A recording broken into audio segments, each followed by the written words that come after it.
Instead of hiding from death, Sam seemed to go out of his way to meet it.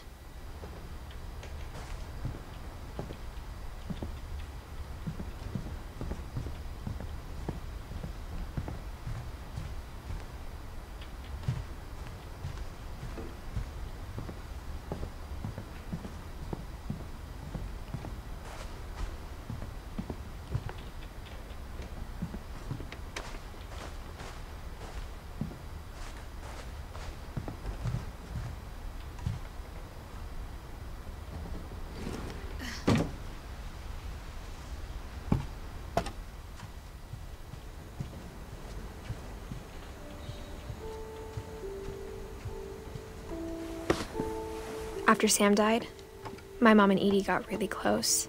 They'd both lost a lot.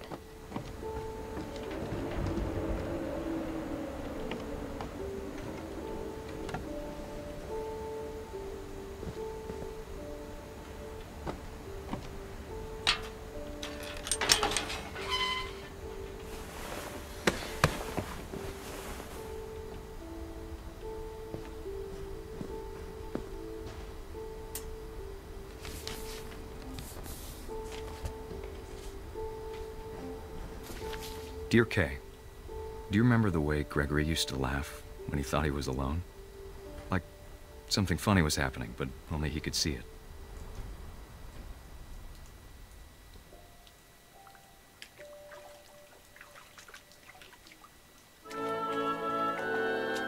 I think he saw things the rest of us don't.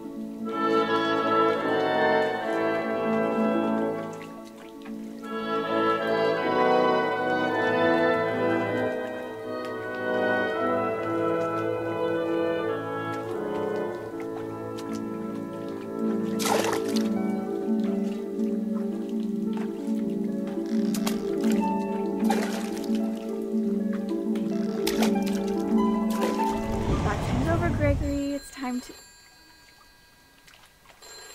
Hold on, sweetie.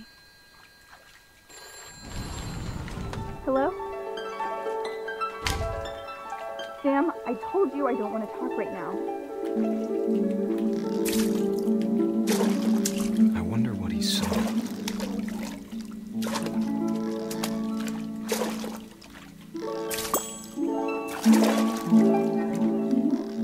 What his world was like.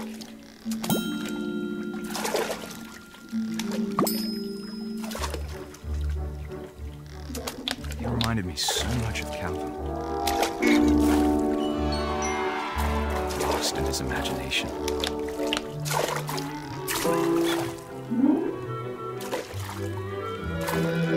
Whatever it was, he saw.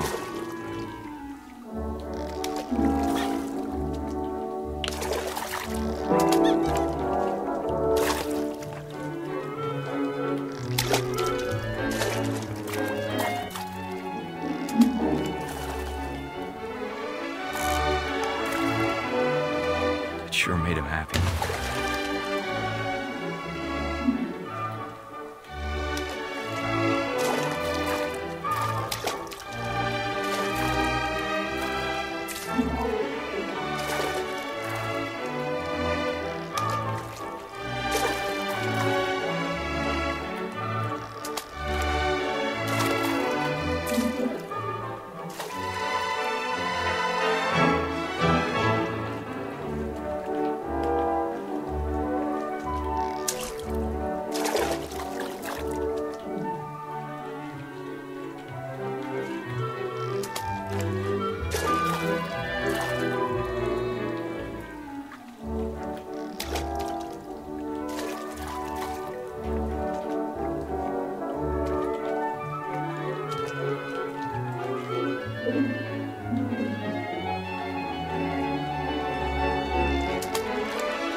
I know how silly it sounds.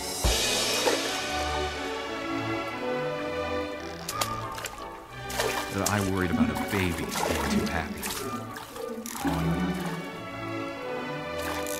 But I could feel him slipping away. Sorry about that, Gregory. I know you did everything you could.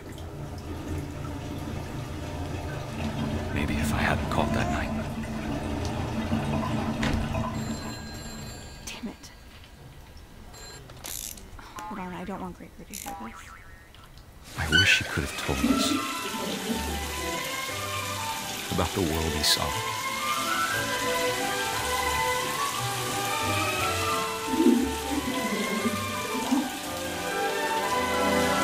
There's so much I don't understand about Gregory, about everything.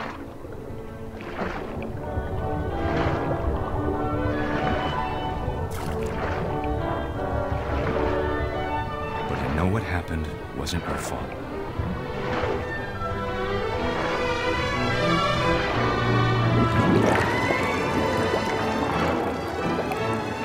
I'm sure he's happy.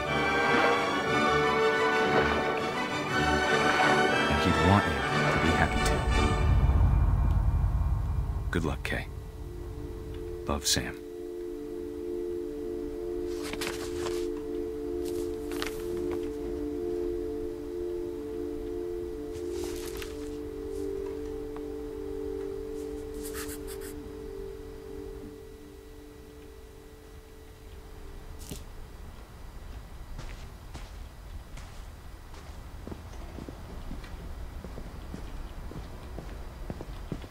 I can't imagine my mom ever writing poetry, and yet... A poem for Gus, who always said the wedding was a bad idea. Our father never hit us kids, at least not very hard, before the day my brother said with teenage disregard that he'd be dead before he'd see a wedding in our yard.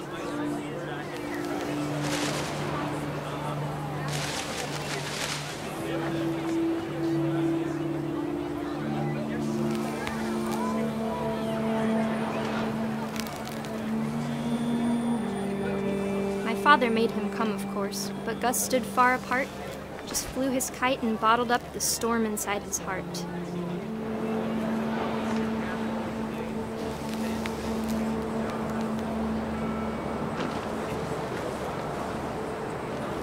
I tried to talk him out of it, but though he'd never met her, "We don't need a stepmom," were the words that I now pronounce you husband and wife. You may kiss the bride.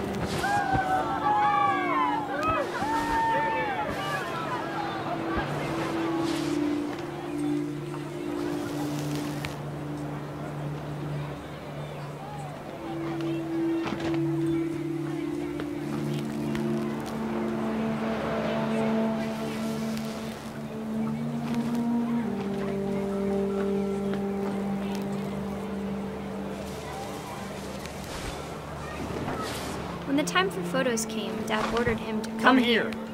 But Gus declined, and as a sign held up his middle finger.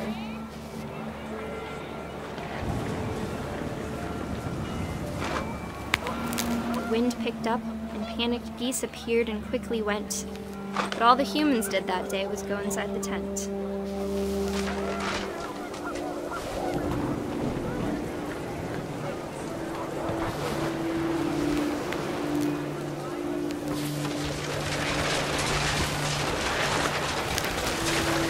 Rain came down in buckets then, but no one seemed afraid that nature might destroy the tent our dad had crudely made.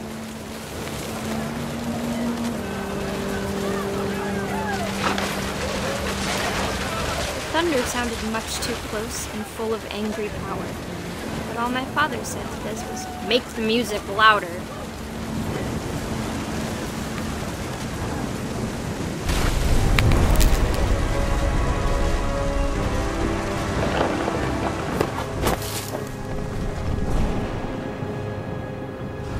I wish that I could truly say I thought about you on that day. Out there on the beach alone, Just you, the wind, the sea, and foam. But I didn't. Until we found you.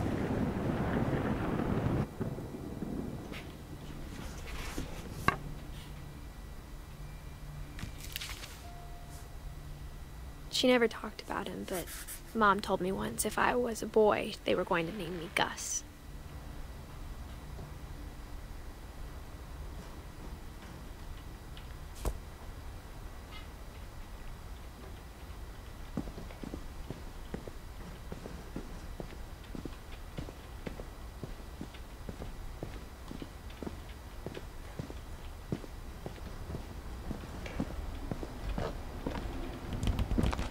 My mom moved up to the loft after her brothers died. At the time, it was as far away as she could get.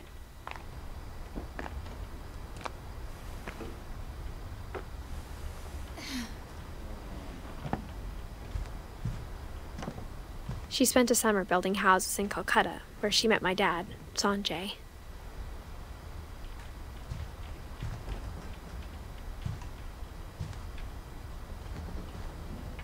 My mom moved to India a week after graduation and got a job teaching English. Louis was born a year later.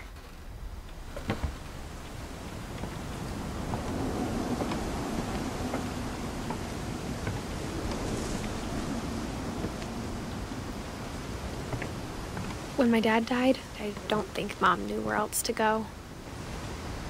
I'm sure Edie was happy to have her back.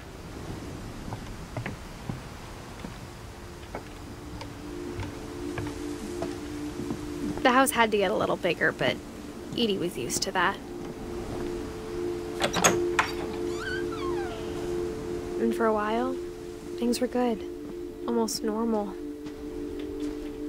But it didn't last.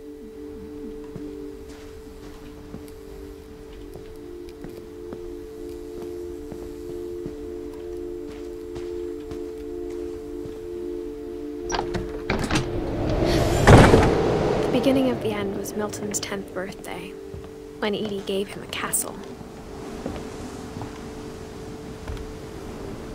After Milton disappeared, the only thing he left behind was a room full of paintings.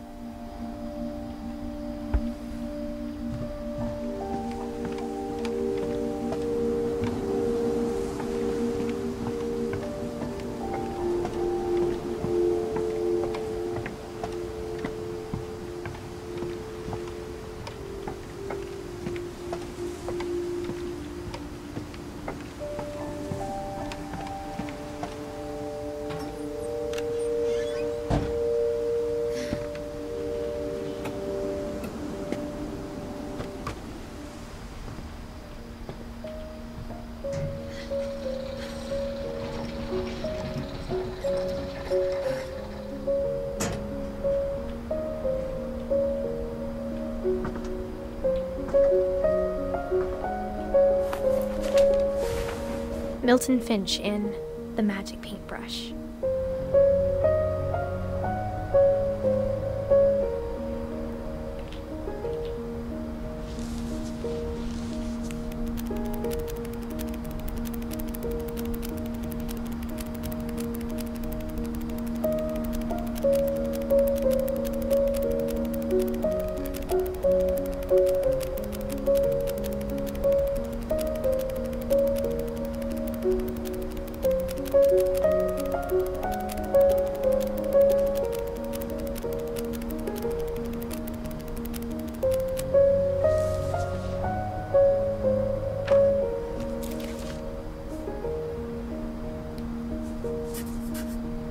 I was 4 when Milton disappeared.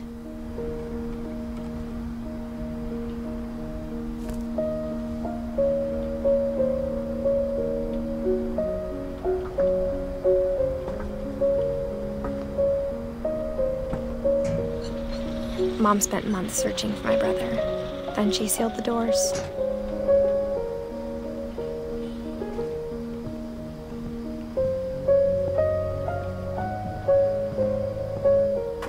Whatever Milton had found in the house, Mom didn't want it getting out.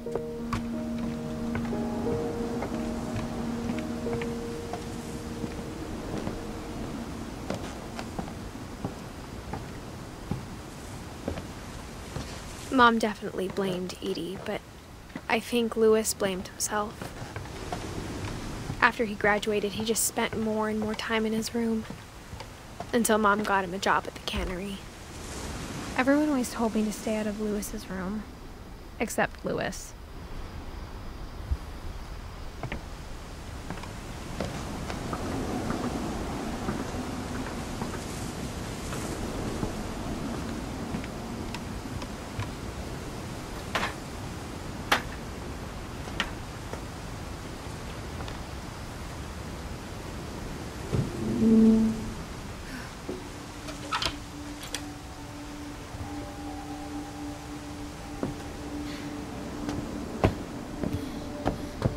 Lewis's room smelled very, very familiar. That part of him lived on. Lewis and I spent a lot of time playing games together, but he was surprisingly bad at them. He died a lot.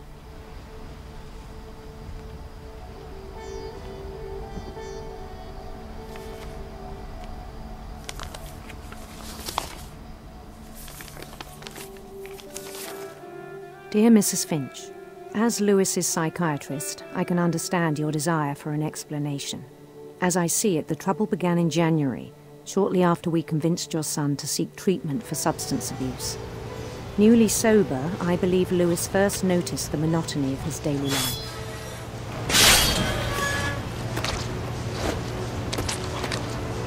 He kept working at the cannery, but he withdrew part of himself. In our sessions, I saw the same behavior. His mind began to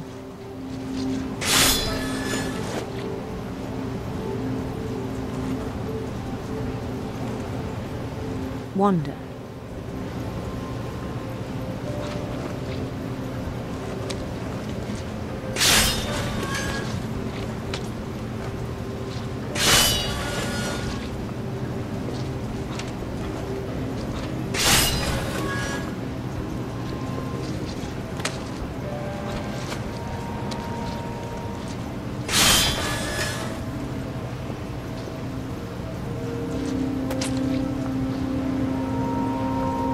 I asked him to describe it. He said he started small, imagining a labyrinth. He'd feel his way about.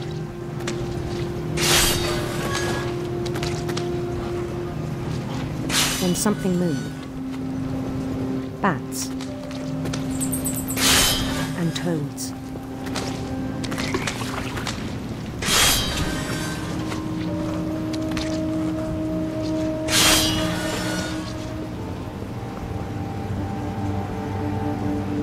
And things that have not names.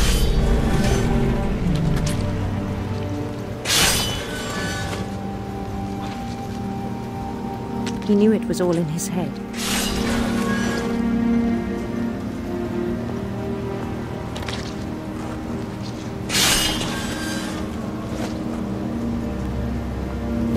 But he took it very seriously.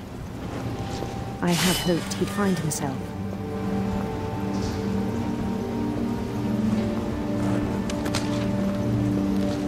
But he found something more.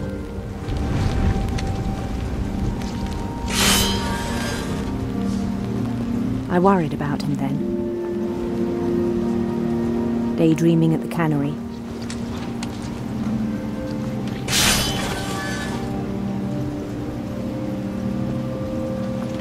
I spoke with his boss. But he said Lewis had become a model employee. Methodical, tireless, focused.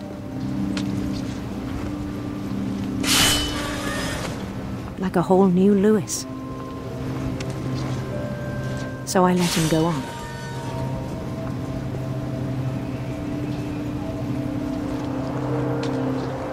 I even encouraged him.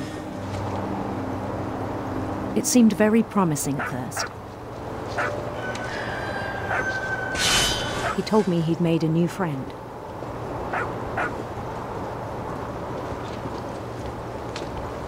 On the edge of a city he named Lewis Topia.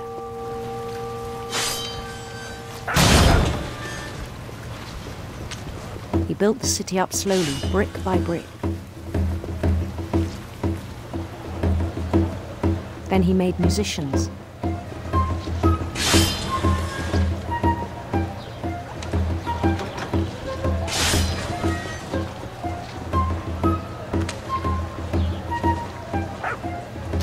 And songs for them to play. He talked about starting a band.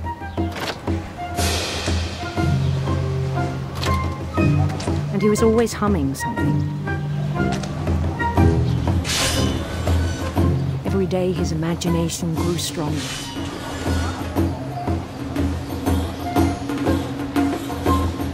He no longer spoke at the cannery. But his chopping was as reliable as ever. Then one day it struck him that all the cheering crowds, even the stones under his feet,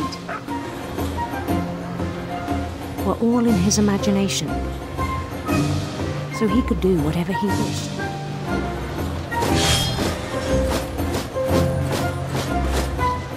He held an election for mayor, and he won. They begged him to stay, but his mind was already wandering. It became a game for him.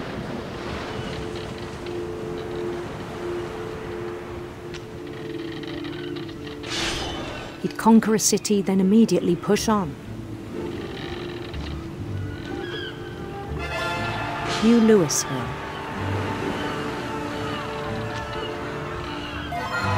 St. Louis. He started drifting away from our reality.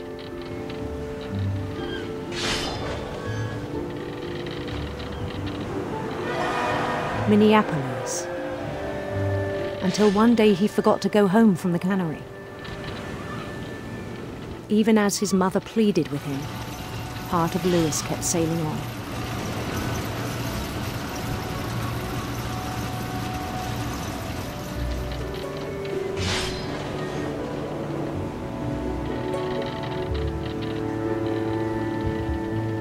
In Louisburg, he heard rumors of a beautiful prince.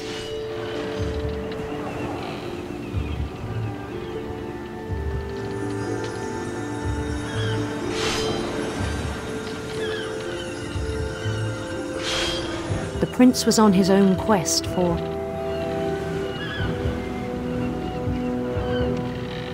radiant rainbows.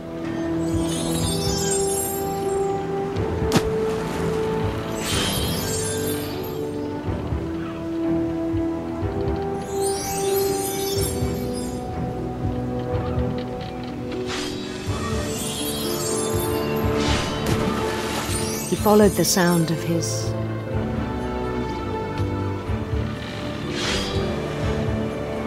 electric sitar.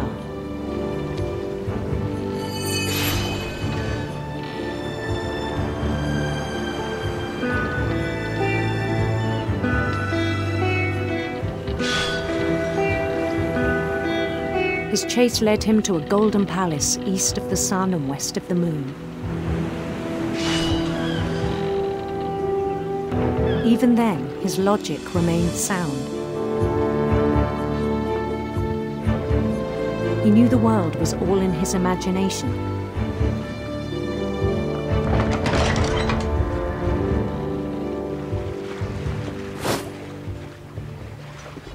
But he was so proud of having created it. In his own eyes, he'd become something greater than a king.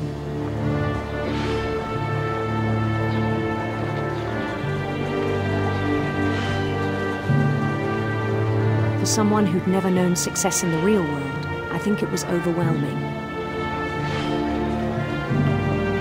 And then it struck him that the real Louis was not the one chopping salmon, but the one climbing the steps of a golden palace.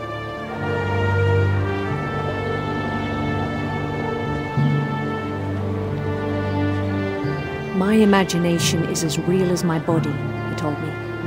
It was hard to argue with him.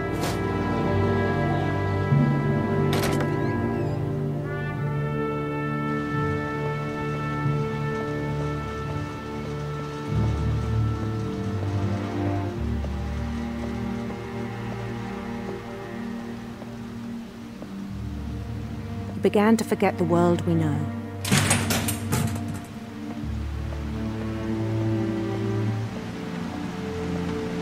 I think it pained him to remember Lewis, the cannery worker.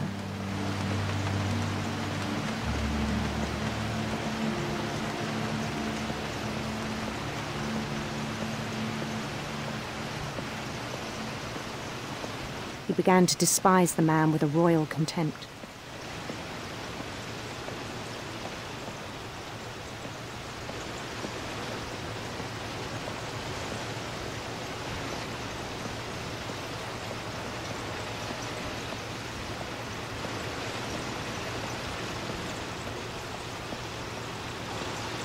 I still thought I could save him. Even after he said he was being crowned king over all the lands of wonder. The palace would be packed with his companions.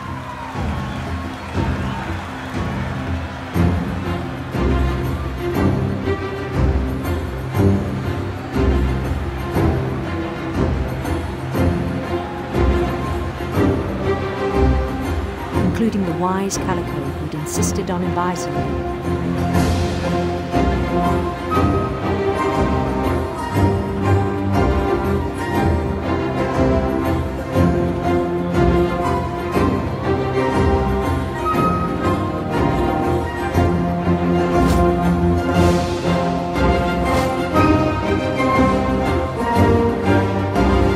His prince waited, holding his crown.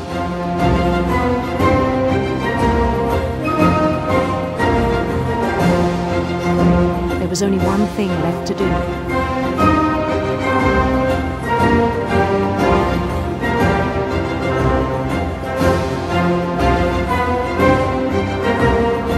Bend down his head.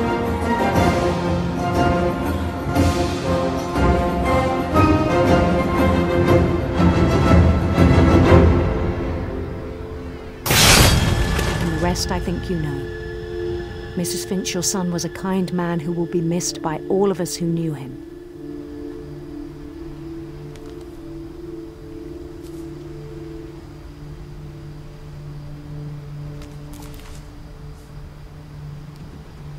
My brother was really cool. I wish you could have met him.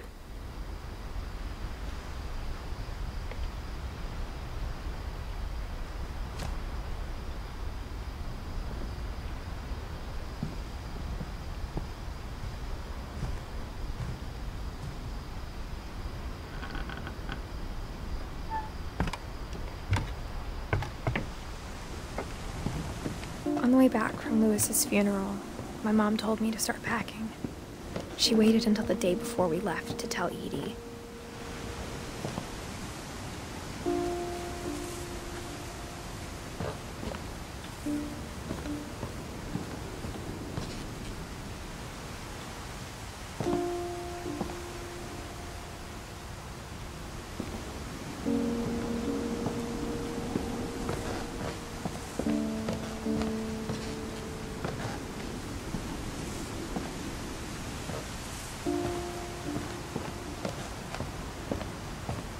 I'm not sure if she wanted to make it easier or harder.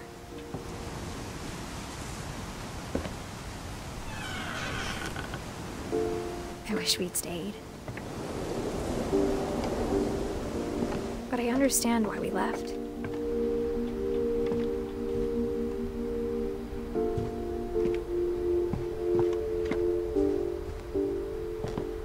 My mom ended up leaving everything behind.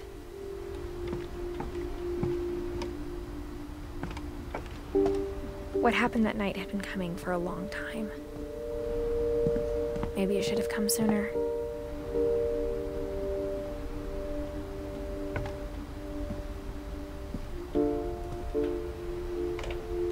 But it had to end one way or another.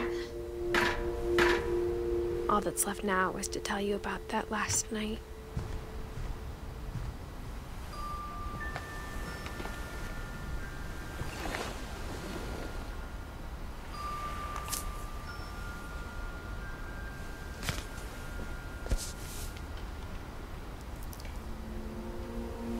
That whole last day, Edie just watched us pack and didn't say a word. Until supper, when she raised her glass and said, "To our final night together, and all our final nights apart." Grandma, you know what I said about alcohol. Some of your medications are very Edith, specific. I left a present for you in the hallway. Why don't you go open it? The grown-ups have to argue now. I'm sorry, you're right. We're all leaving tomorrow. Let's just enjoy our last... I'm not leaving. Edith, you're excused.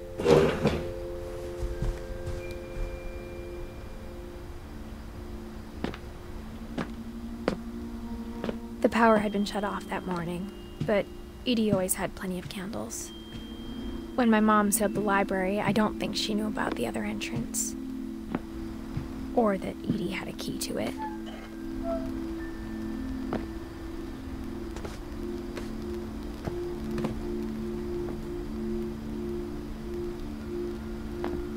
That thing you're afraid of isn't going to end when you leave the house.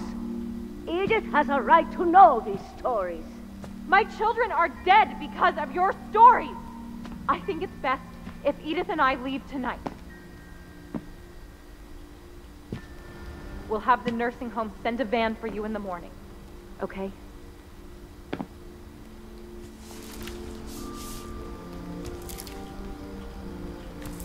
Dear Edith, there's so many stories I wish I could tell you, but there's only time for one. This is about what happened on the night you were born. That night, the tide went way, way out. It was the first and last time I ever saw the old house aground.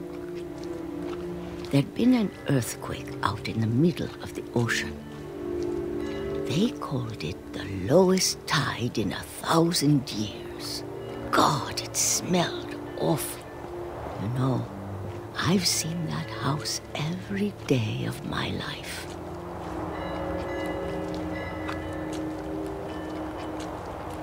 But I never thought I'd go back to it. When the fog rolled in, I lost my way.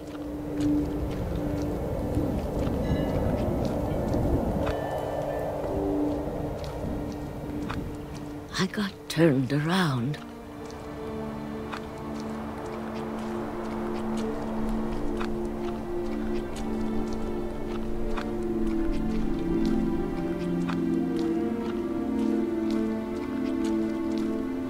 For a while, I wandered.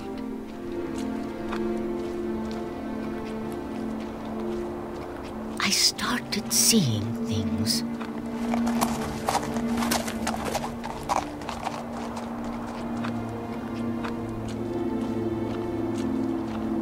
Things I'd forgotten had ever existed.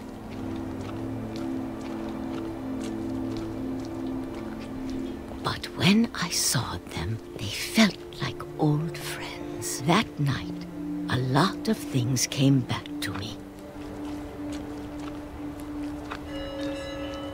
Or maybe I came back to them.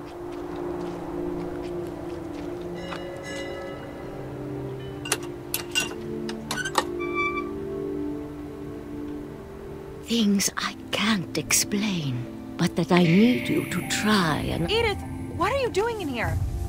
It's mine. Edith! Mom, you're gonna rip it! Let go! I kicked and screamed, but Mom dragged me to the car.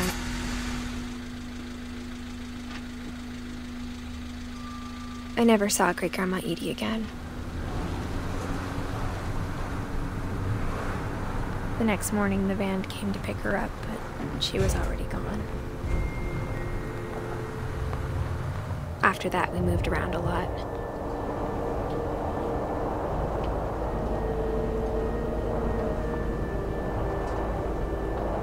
We both tried to make the best of it.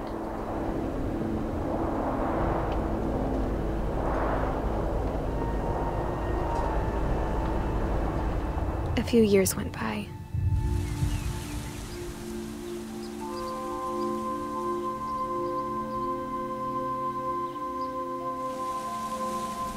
My mom didn't like to talk about it. But she started getting sick a lot.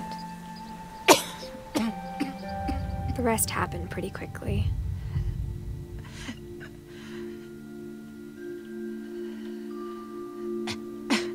She got better for a while, and then she didn't.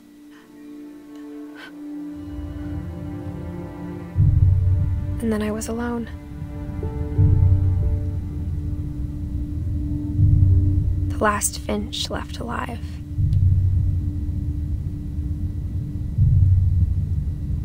Until I found out about you. I'm still not sure what to tell you about all this. If we lived forever, maybe we'd have time to understand things. But as it is, I think the best we can do is try to open our eyes.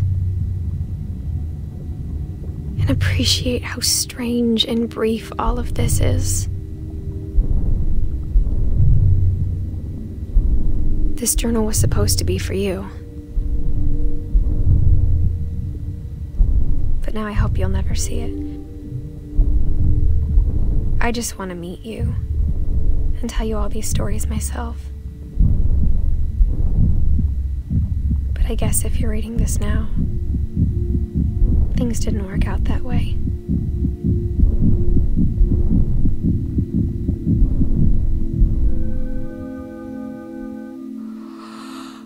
This is where your story begins. I'm sorry I won't be there to see it. It's a lot to ask, but I don't want you to be sad that I'm gone. I want you to be amazed that any of us ever had a chance to be here at all. Good luck.